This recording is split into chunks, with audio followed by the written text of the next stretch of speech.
Термин «постправда», о котором мы сегодня будем говорить, появился на самом деле намного раньше, чем в 2016 году, когда его легитимизировал Оксфордский словарь современного английского языка и сделал таким образом его употребление нормой.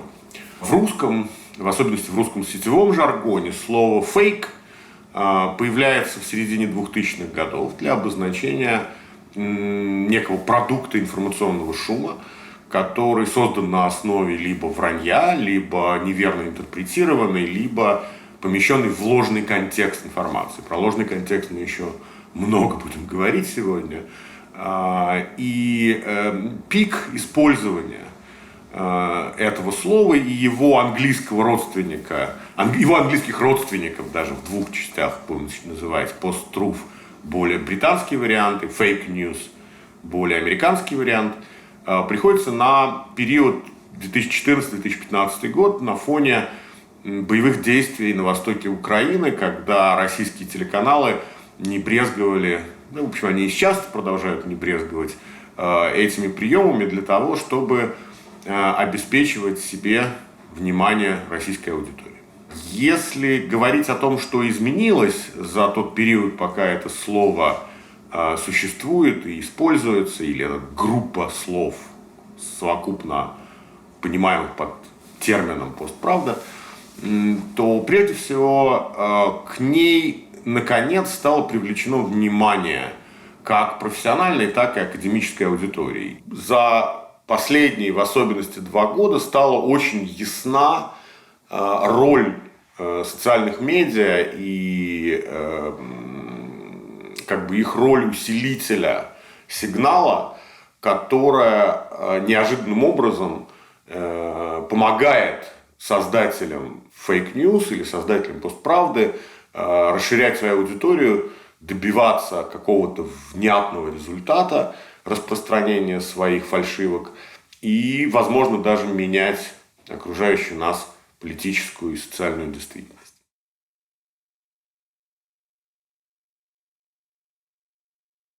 То и другое не являются хорошими определениями, не являются хорошими научными терминами, не допускающими амбивалентной интерпретации, да, как сказали бы методологи. Если в случае с фейк-ньюс за этим термином мало того, что стоят несколько совершенно разных по природе форм коммуникации, за ним еще стоит очень серьезная политическая интерпретация, то есть которая очень остро завязана на политическую ориентацию того человека, который, или политическую позицию того человека, который его использует.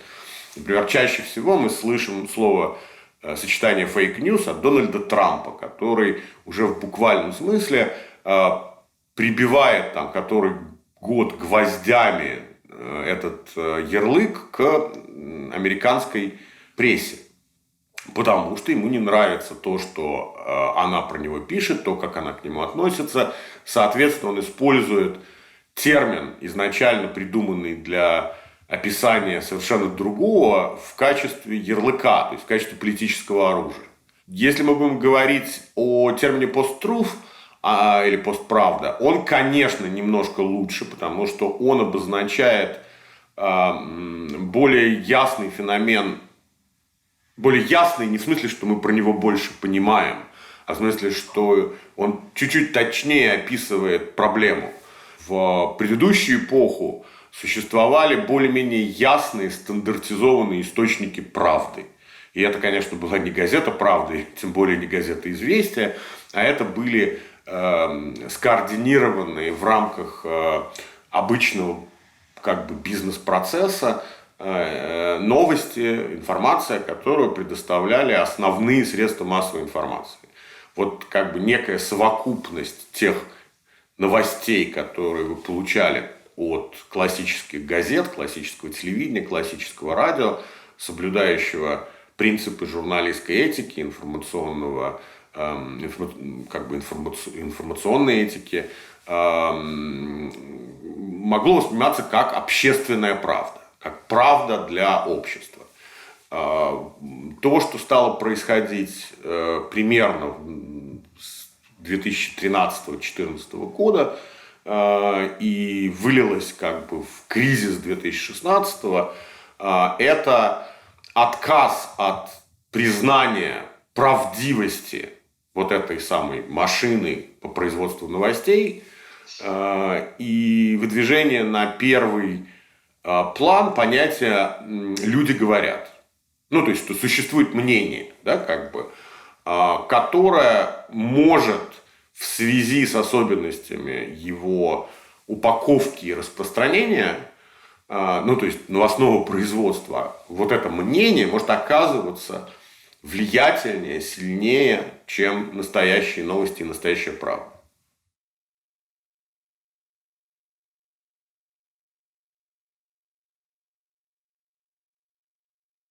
Существующая классификация искажений информации, она была придумана на самом деле в середине 90-х годов таким очень крупным американским исследователем Майклом Маккомсом из Университета Северной Каролины. И состоит из двух рядов, верхний из которых состоит из 4 клеточек, нижний из 3 клеточек. Или иногда бывает наоборот, потому что в зависимости от целей презентации, вы можете увидеть это на картинке. Верхний ряд состоит из сознательного обмана с использованием новостной информации, который представлена в виде дезинформации, то есть когда это сфабрикованная сознательная ложь, которая публикуется в тех же источниках, которые должны доставлять до вас правду. Помимо дезинформации как таковой, бывает мисинформация. То есть неосознанное журналистом распространение ложных или неверно интерпретированных сведений. То есть когда журналист или его редакция распространяет ложь, не подозревая, что они распространяют ложь. То есть ими кто-то манипулирует. Или они не проверили имеющуюся в их распоряжении информацию и решили, что ее можно выдать в том виде, в котором она есть. С другой стороны, в как бы нижнем ряду располагаются те формы обмана потребителя новостей, которые, хотя и являются сознательными, не имеют своей целью изменить его поведение. То есть они не являются манипулятивными. Да? Например, там находится сатира, пародия, которая совершенно не обязательно будет рассчитывать на то, чтобы заставить вас поверить в ее содержание. Она скорее предназначена для того, чтобы высмеять ту или иную банальность или ту или иную глупость в обществе. Хотя мы, например, сталкиваемся с примерами, когда в энергетически сложной атмосфере массовых коммуникаций люди принимают сатиру за правду.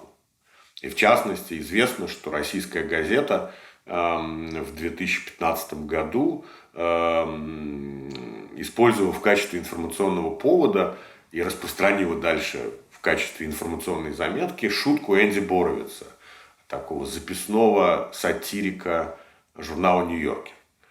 Очень важно, что и в верхнем, и в нижнем ряду есть так называемая ложная контекстуализация. То есть она может быть умышленной, она может быть неумышленной. Соответственно, между двумя рядами картинки есть разница. Там, где ложная контекстуализация делается умышленно, речь идет об использовании таких противоречий, которых в нашем знании, в нашем понимании вещей, которые оказывают влияние на такой психологический процесс, который называется selective exposure to communication или избирательное восприятие информации. При том, что с точки зрения воздействия дезинформация, конечно, является более опасным оружием, потому что она расчетливо бьет в больные места человека, да, и немедленно или очень быстро вызывает ответную реакцию. Вот эта умышленная ложная контекстуализация, то есть помещение чего-то в контекст, в котором потребитель правильно поймет сообщенную ему информацию, является более опасным в стратегическом отношении оружия, потому что оно влияет на формат отношения человека не только к конкретной новости, но и к источникам тех новостей, которые ему, например, не понравились. Для удобства возьмем вопросы иммиграции в Соединенных Штатах. Известно, что более консервативная, более прореспубликански настроенная часть Америки очень болезненно относится к вопросам нелегальной иммиграции, да и иммиграции вообще. Практически любая информация, которая распространяется вот в эту среду, нацелена на эту среду, в обязательном порядке содержит некоторое количество контекстуальных страшилок о том, сколько нелегальных иммигрантов есть в Америке, как велика среди них преступность, как они торгуют наркотиками, как они продолжают тащить за собой еще большее количество нелегальных, так называемая chain migration. Да?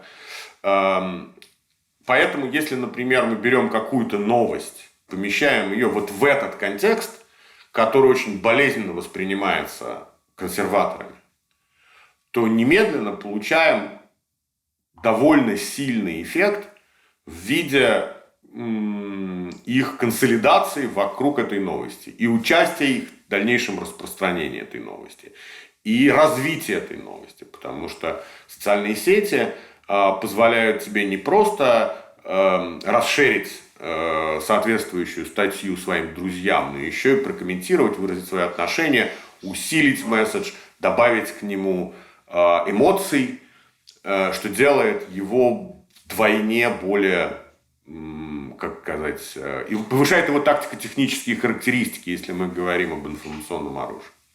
Соответственно, схема, которая на сегодняшний день чаще всего привязывается к такой инициативе, которая называется First Draft. Это совместная инициатива Гарвардского университета и ряда журналистских организаций, которые поддерживают ее. Эта схема довольно хорошо известна, и она практически полностью описывает те виды и подвиды постправды, фейк-ньюс, назовите это как хотите.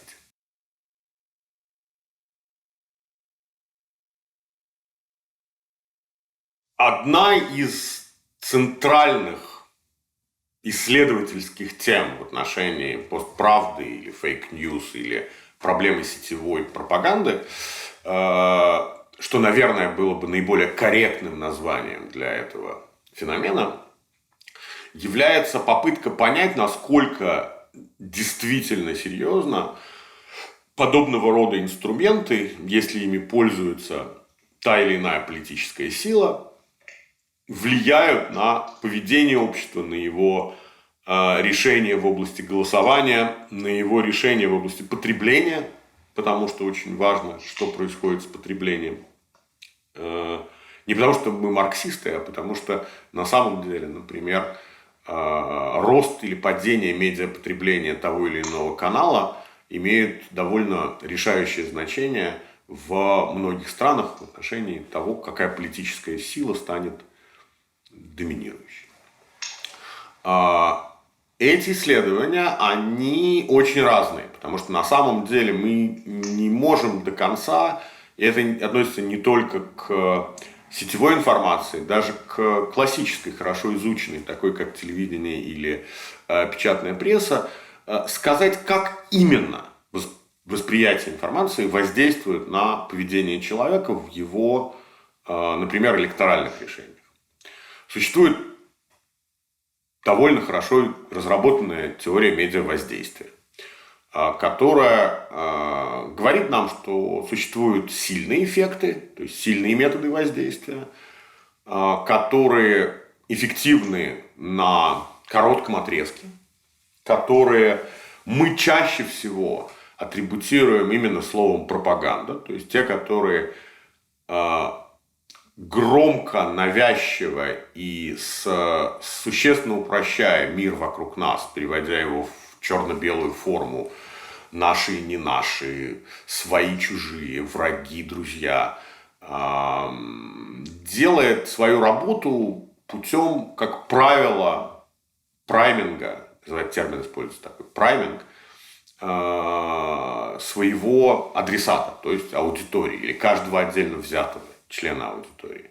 При прайминге происходит что-то вроде насильственной агитации вас в сторону определенных политических взглядов, или в сторону определенных религиозных взглядов, или в сторону определенных потребительских взглядов. Да?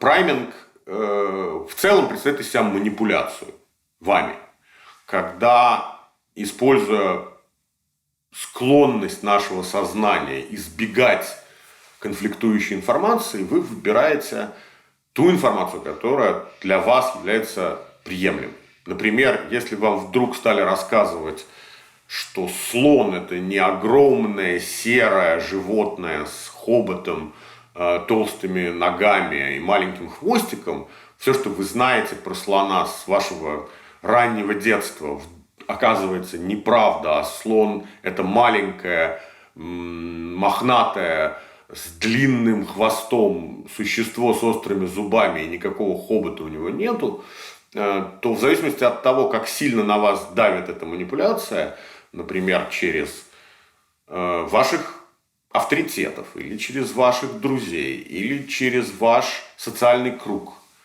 в какой-то момент вы можете сломаться и тоже согласиться, пусть даже прекрасно понимая, что слон остается слоном, как бы вам его ни описывали, что, наверное, вы должны сказать, что слон – это крыса.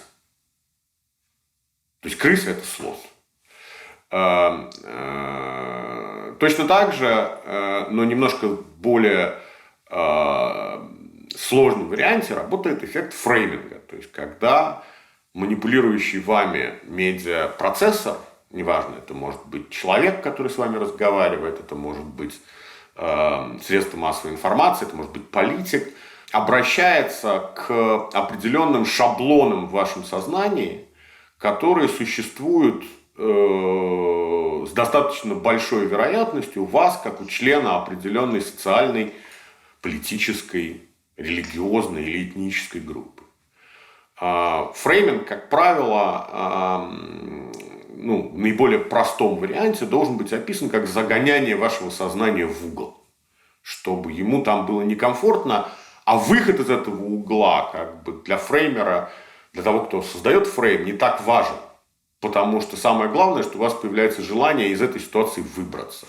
Вот в частности, большая часть манипуляций, которые осуществляет российское телевидение, оно относится к категории фрейминга, потому что оно обращается к, безусловно, существующим в аудитории фреймам советского времени про агрессивное внешнее окружение, которое не дает нам наконец построить коммунизм, да, как бы, и дать каждому отдельную квартиру, ну или хотя бы еды достаточно в магазине, вот, или в холодильнике. Она обращается к фрейму порядка, который насаждался предыдущими поколениями российских политиков десятилетиями, что у нас порядок, а у них беспорядок. Да? Это фрейм чужого, который существует в сознании практически любого человека. Что чужой опасен, да, что чужому нельзя доверять, что чужой должен быть изолирован. Любые сильные медиавоздействия работают только до тех пор, пока оно осуществляется.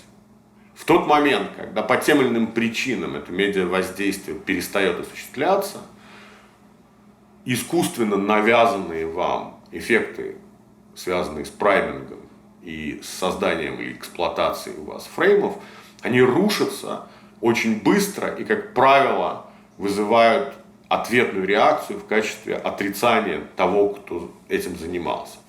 Важно понимать, что эффекты медиавоздействия усиливаются и становятся более влиятельными в отношении общества, когда это общество находится в напряженном, невротическом состоянии.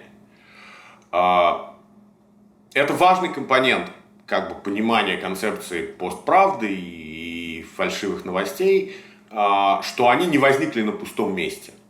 Они явились результатом того, что общество, не только российское, но и многие другие страны мира, в новом тысячелетии впали в очень сильную фрустрацию. Связано это с тремя такими базовыми вещами, которые стали происходить и очень сильно влиять на жизнь людей, причем даже самых простых людей, не говоря уже об элитах. Первое – это процессы глобализации. Люди, несмотря на то, что, казалось бы, они давным-давно знают о происходящих процессах глобализации, не понимают и не хотят признать, что эти процессы, во-первых, неостановимы, во-вторых, навсегда. Это связано не только с миграцией, хотя миграция здесь является, пожалуй, самой важной компонентой, но это связано еще, например, с разделением труда, с тем, что есть страны, которым выгоднее производить машины, есть страны, которым выгоднее производить продовольствие, а есть страны, которым вообще ничего не выгодно производить, только оказывать услуги. В результате, а в этих самых странах все равно есть рабочие, все равно есть крестьяне, все равно есть, как это называется, трудовая интеллигенция.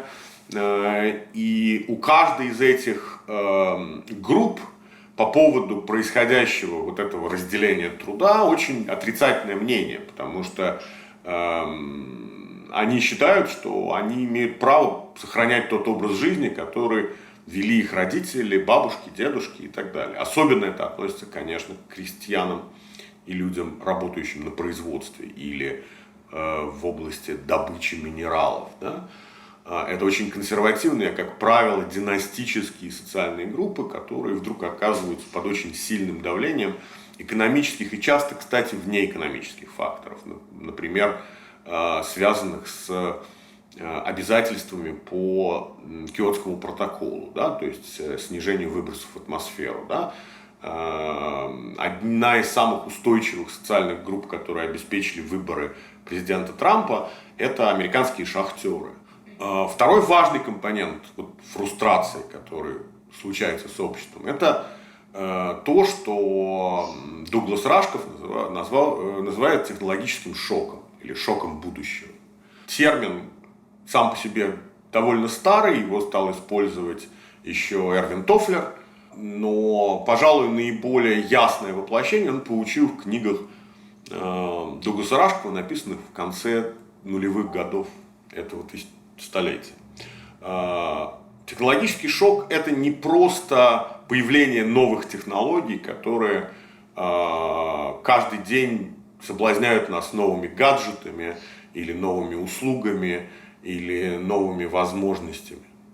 Это более сложная вещь, связанная с тем, что мало того, что эти услуги появляются, мало того, или вещи появляются, мало того, что их производители и пользователи конкурируют друг с другом в абсолютно немыслимом еще 20 лет режиме, как по скорости, так и по интенсивности. Но самое главное, что эти технологии становятся обязательными. Очень быстро они переходят в разряд неизбежных, в разряд тех, которые делают, они создают обратный фрейм. Миром завладевают не те, кто пользуется этими программами, а кто их создает. Мануэль Кастельс, крупнейший теоретик современной социологии, в своей концепции сетевой силы называет это силой создателей сетей. Вот сила создателей сетей, которая в более ранних версиях нашего общества не была такой главной, не была такой волнующей и, самое главное, такой влиятельной в отношении того, что люди будут делать. Поскольку правила, они были законами, иногда обычаями. Это были вещи, которые возникают в результате общественного договора или навязаны сверху какой-то унитарной силой, там, монархией, предположим, или диктатурой. Но все-таки это как бы единый свод правил, по которым общество живет и должно само себя ограничивать. Когда возникли сетевые сообщества, правила в этих местах стали определяться не законами, которые в той или иной степени любой человек знает, хотя бы просто из того, как он воспитан, а теми правилами, которые эти сообщества стали формулировать. Например, одним из главных регуляторов нашей жизни в сети является тот алгоритм, который составляет вам ленту Facebook. Потому что он вам показывает то, что Facebook, как именно алгоритм, решил вам важно знать сегодня. Точно так же новостные агрегаторы показывают вам не абсолютно единую картину того, что происходит в мире, всем одинаковую, от Москвы до Чукотки или от Бостона до Сан-Франциско. Оно показывает то, что актуально для вас, как вас знает Google, например, или Яндекс. Соответственно, как только к более-менее понятным компонентам шока будущего добавился компонент персонализации, то есть разделение людей через правила алгоритмов на меньшие группы, сразу добавился третий шок, который очень серьезно влияет на нас. Это ощущение одиночества. Люди в современном мире гораздо более одиноки, чем они были еще какие-то 50 лет назад. И мало того, что они чувствуют себя одинокими, они постоянно ищут этому подтверждения и постоянно пытаются с этим бороться, выстраивая временные, краткосрочные связи, эмоциональные взаимодействия. Они ссорятся, например, в социальных сетях, да, иногда с людьми, которых они никогда не видели в глаза и с которыми не сталкивались.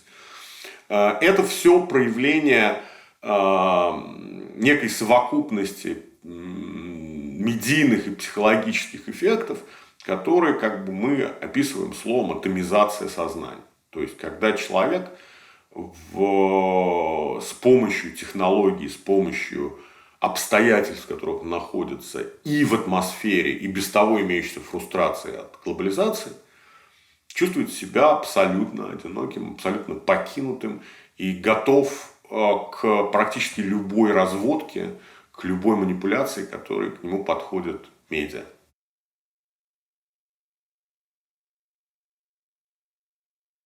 Основными витринами для объектов постправды или фейк-ньюс являются, скажем так, те средства массовой информации, которые по политическим причинам заинтересованы участвовать в обмане своей аудитории. Обмане, индоктринации, манипуляции сознанием этой аудитории. Мы можем назвать это несколькими вещами.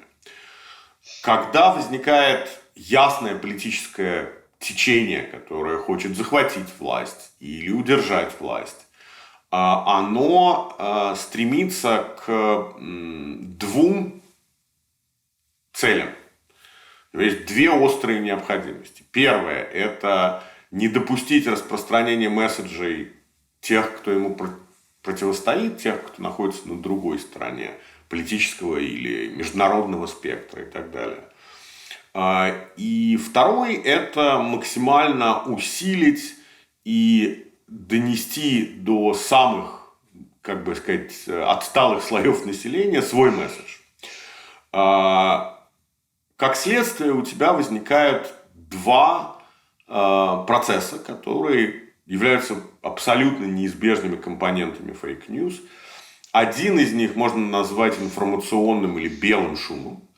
То есть, когда стремящийся особенно удержать власть информационный субъект как бы забивает все каналы информации, которая выгодна ему.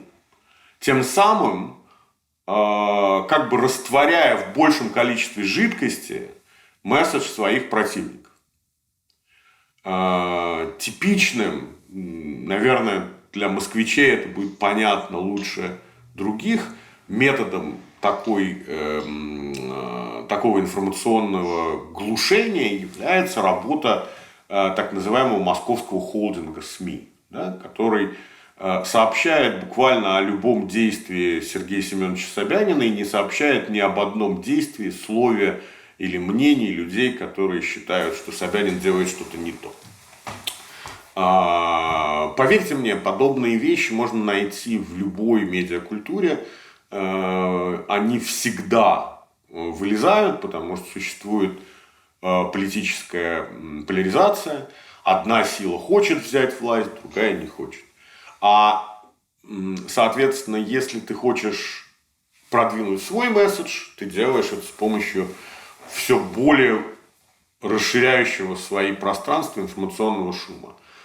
Когда ты хочешь не допустить распространения чужого месседжа, информационный шум становится бесценным. И он, к сожалению, является более эффективным, чем те глушилки, которые Советский Союз использовал для борьбы с вражескими голосами в 70-е, 80-е годы. Поскольку он как раз полностью построен на принципах ложной контекстуализации, приведу вам очень простой пример. Любая информация о деятельности, особенно местных органов власти, которая распространяется этими самыми органами, состоит прежде всего из перечисления того, как вы стали жить лучше, и кому вы должны быть благодарны за то, что это произошло. При этом для того, чтобы вас еще окончательно дезориентировать, регулярно может быть использован пример, говорящий о том, что если бы вы слушали наших противников, при этом не сообщается, что эти противники говорят, то вам было бы наоборот очень плохо. Ровно тот же паттерн вы можете обнаружить в информационных потоках, например, Fox News в Америке. Да и самого Трампа, который, начиная примерно с середины года, стал рассказывать по всем каналам, и особенно по Fox News, что если на следующих выборах, которые пройдут вот совсем скоро в Америке, победят демократы, то прекратится экономический рост, страну заполонят мигранты, а вот смотрите, что я сделал. И дальше длинный список того, что якобы сделал Трамп.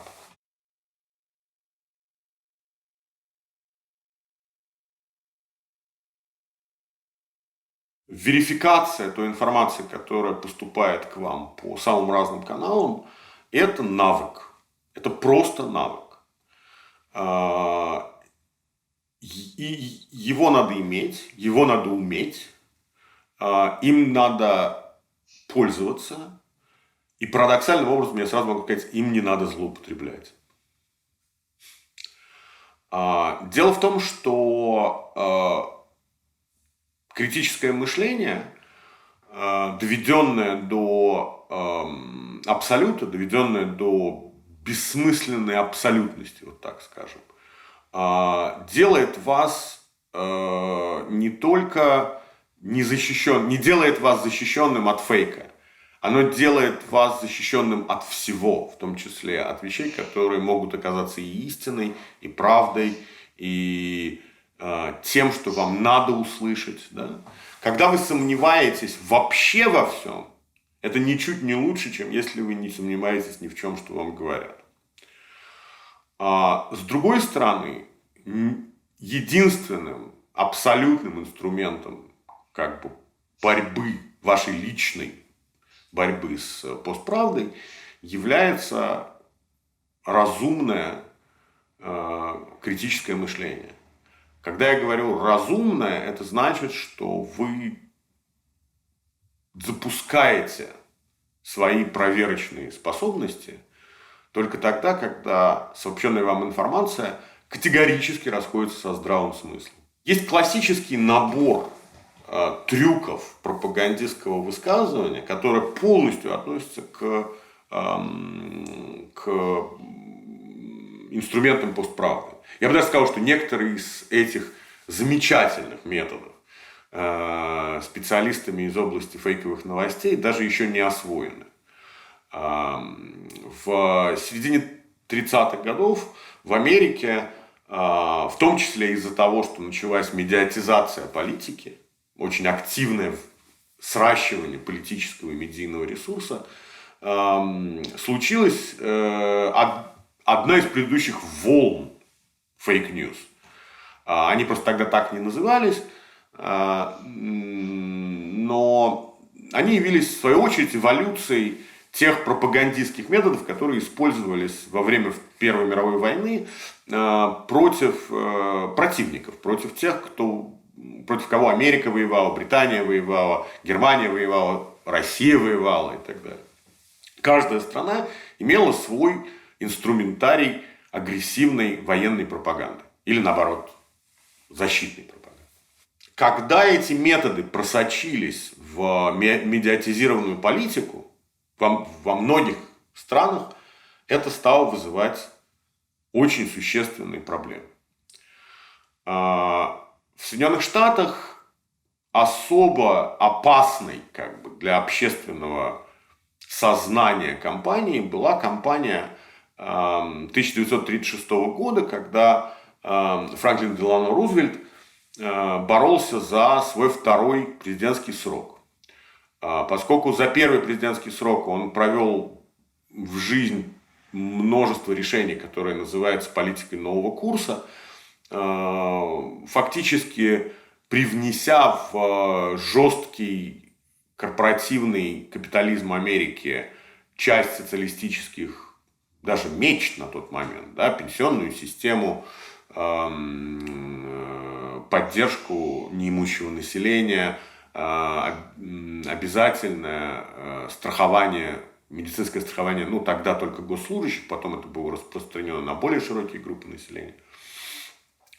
Его политические противники справа перестали гнушаться каким-либо стандартами информационного противостояния и запустили мощные пропагандистские кампании с целью его дискредитации. Это было, пожалуй, первый раз, когда радио использовалось в буквальном смысле так, как сейчас используется интернет для того, чтобы распространять фейки.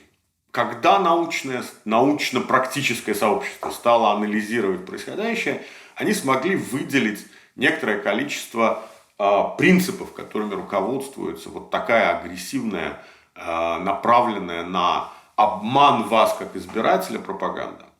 Человек, который написал этот великий текст, который называется «7 смертных грехов пропаганды», «Seven Deadly Sins of Propaganda», звали, он умер довольно давно, Клайд Миллер, и он выделил 7 основных базовых приемов пропагандистской манипуляции. 3 наиболее часто используемых, которые позволяют различить, наверное, 95% фейков, это неоправданная генерализация. То есть, когда происходит сравнение с неназванными большими величинами. То есть, например, вот как я уже сказал, все делают так. И мы должны делать так же.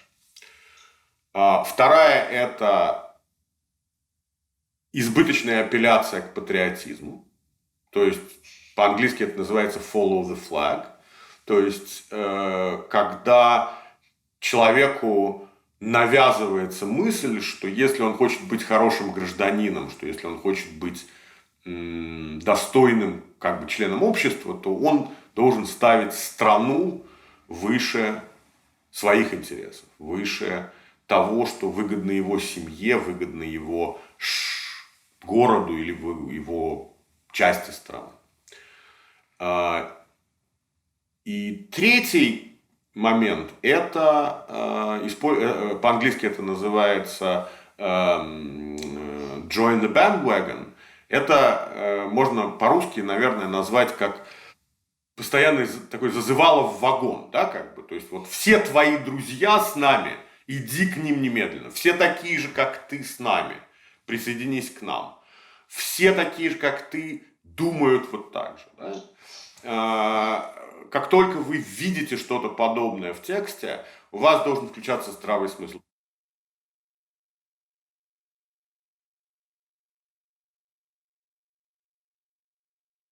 Бывают такие профессии, которые в какой-то момент испытывают очень острый кризис идентичности.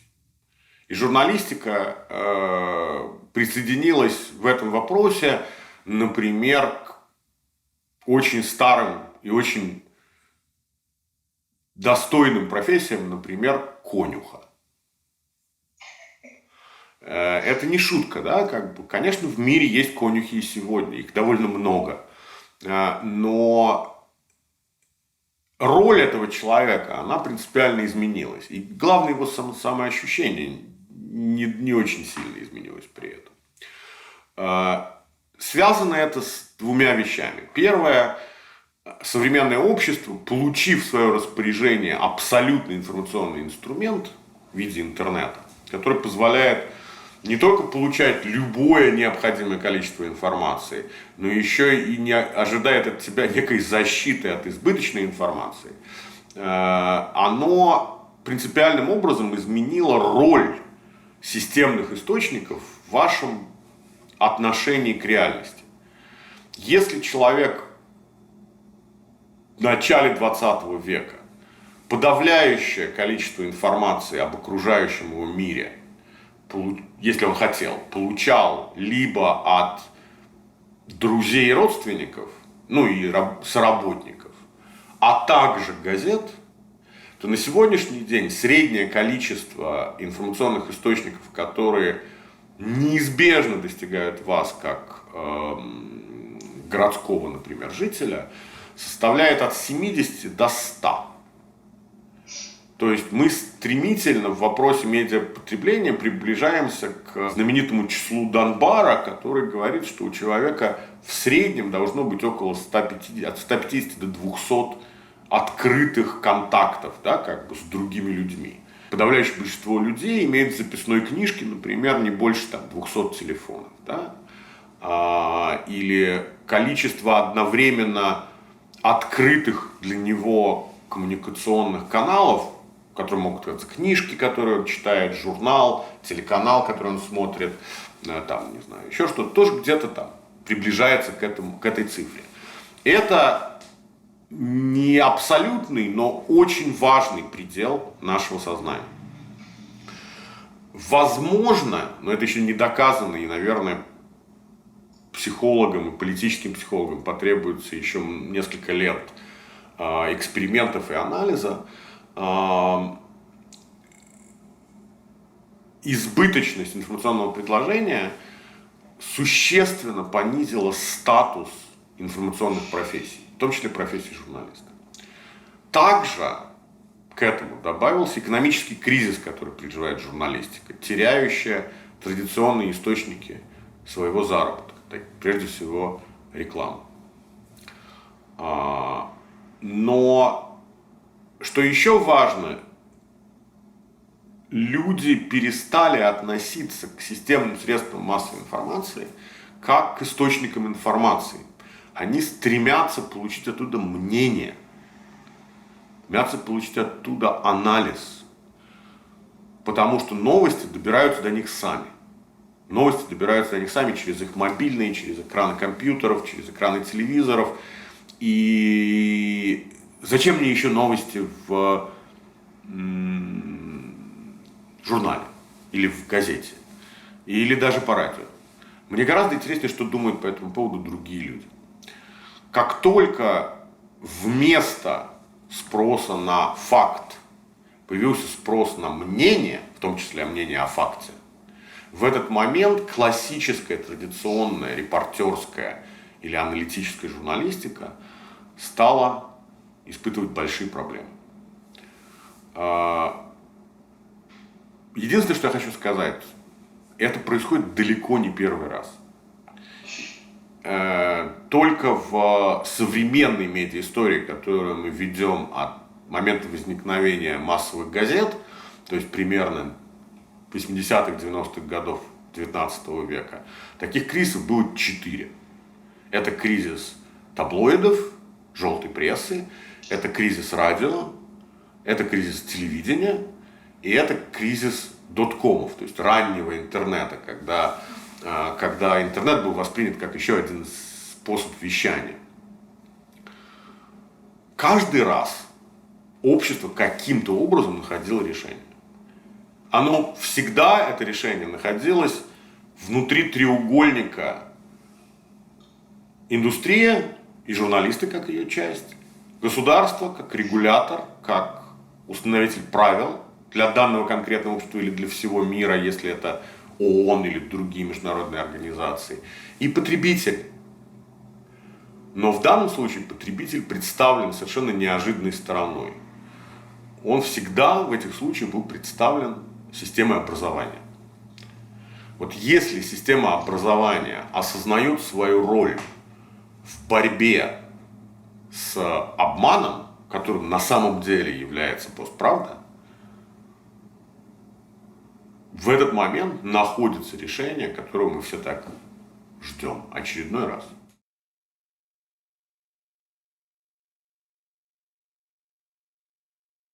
Подавляющее количество инструментов обмана являются очень старыми. Это технологии, которые в той или иной степени были известны, условно говоря, в поздней античности. Мы с трудом можем представить себе, что они могли существовать раньше, потому что письменность еще не была так развита, еще не возникли жанры, еще не возникли концепции организованной коммуникации, поэтому первые признаки дезинформации как оружие, пропаганды как оружие могут быть найдены в политических событиях поздней Римской Республики и Римской империи. Новации, которые здесь появились, с тех пор, а это ни много ни мало 2000 лет, относятся только к особенностям или удешевлению количества попыток.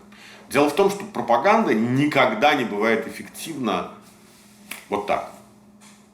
Ты не можешь заставить человека изменить свое мнение о чем-то, что он знает, или к чему он лоялен, или что он не любит, или что он хочет, или хочет хотеть. Ты не можешь это сделать одним сообщением. Тебе нужно повторять и повторять и повторять, и менять, и повторять, и еще раз менять. Только тогда, только под давлением многоразовых попыток изменить его сознание или изменить его поведение, он сдастся. Это не значит, что человек сильный или слабый. Кому-то достаточно 2 контакта, а кому и 50 мало с информацией, которая воздействует на твое сознание. То, что произошло в последние десятилетия, это эффект возможности бесконечного количества попыток. Например, очень часто в качестве некого такого ясного примера фейк-ньюс как оружия, как информационного оружия, приводят кампания Пригожина на территории Соединенных Штатов во время выборов 2016 года. И вот Facebook и Twitter, они раскрыли гигантские, гигантские с точки зрения того, когда ты думаешь, что это все было сделано ручками, сидели люди и набирали эти тексты, переводили их Google Translate или даже, может быть, иногда могли привести их сами, и забрасывали их в Америку. Речь идет о миллионах сообщений и твитов. Миллионах. сделанных на протяжении примерно 16 месяцев. Если это значит, что количество попыток предпринятых распространить эту информацию, загнать эту информацию в определенные группы было очень велико, огромно. Это не значит, что у этих 2 с лишним миллионов сообщений была аудитория больше 1 человека на сообщение. У каких-то не было никакой. У каких-то, как считает крупнейший исследователь сетевых медиаэффектов Дункан Уатс из Microsoft Research, значит так, он не считает, он использует этот образ. Если мы возьмем миллиард твитов, то 990 миллионов из этих твитов не имеют аудитории вообще. То есть их вообще никто никогда не читал. Из оставшихся 10 миллионов 9 миллионов 900 тысяч читает от 1 до 10 человек. И в оставшихся тысячах может быть 1 или 2 твита, которые увидят 1 миллион человек. То есть эффективность интернет-коммуникации, эффективность распространения месседжей через электронные сети только тогда имеет хоть какое-то значение, мы еще даже точно не знаем какое, при решении политических проблем, когда это распространение делается безумным количеством попыток и безумно интенсивно. Но ровно так же, как и в случае с праймингом и фреймингом, подобного рода шумовые эффекты, а это именно шумовые эффекты, это засорение информационного пространства ложными, дезинформационными или пропагандистскими сообщениями, оно сыграет рано или поздно, если уже не сыграло, против тех, кто ведет подобную деятельность. Поэтому я думаю, что как бы больших новостей в этих технологиях нет. Из-за того, что они очень быстрые, очень массивные, пытающиеся создать эпидемии восприятия лжи, да, чтобы люди, как Карл Чапека в «Белой болезни», да, когда она поражает любого, кто просто разговаривал, да, с носителем.